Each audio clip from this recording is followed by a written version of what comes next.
Yakshini 5 ఎపిసోడ్స్తో హాట్‌స్టార్‌లో fantasy థ్రిల్లర్‌గా release అయింది. First episode చూసినంతసేపు story బాగుంది, ఇంకా చూద్దామన్న ఇంటెన్షన్‌తో ఇంకా చూసా.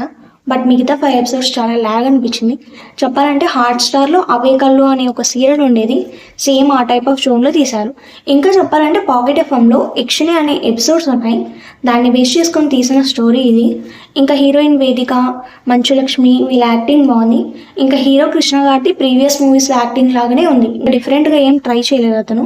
ఇంకా స్టోరీ లైన్కి వస్తే, శాపానికి గురైన మాయ అనే యక్షిని అల్కాపురికి వెళ్ళడానికి 100 మంది మగవాళ్ళని వశపరుచుకొని చంపాలి.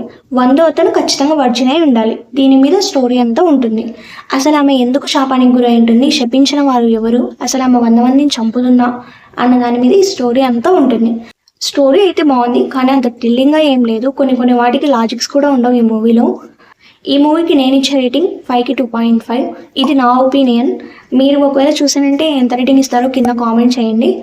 చూడొచ్చా అంటే చూడొచ్చు. ఇంకా మీకు ఏ మూవీస్ లేవు, బోర్ కొడుతుంది అన్నప్పుడు చూడండి. ఎపిసోడ్ 1 అయితే చూడొచ్చు, ఇంట్రెస్టింగ్గానే ఉంటుంది స్టార్టింగ్ కాబట్టి. ఇంకా మిగతా 5 ఎపిసోడ్స్ చాలా ల్యాగ్ ఉంటుంది. చెప్పాను కదా, సీరియల్ చూసినంతసేపు సీరియల్ చూసినట్టుగానే ఉంటుంది సేమ్. నా రివ్యూస్ మీకు నచ్చినట్టయితే please subscribe to my channel. ఇంకా మీకు ఏ మూవీ రివ్యూస్ కావాలో కింద కామెంట్ చేయండి. Thanks for watching.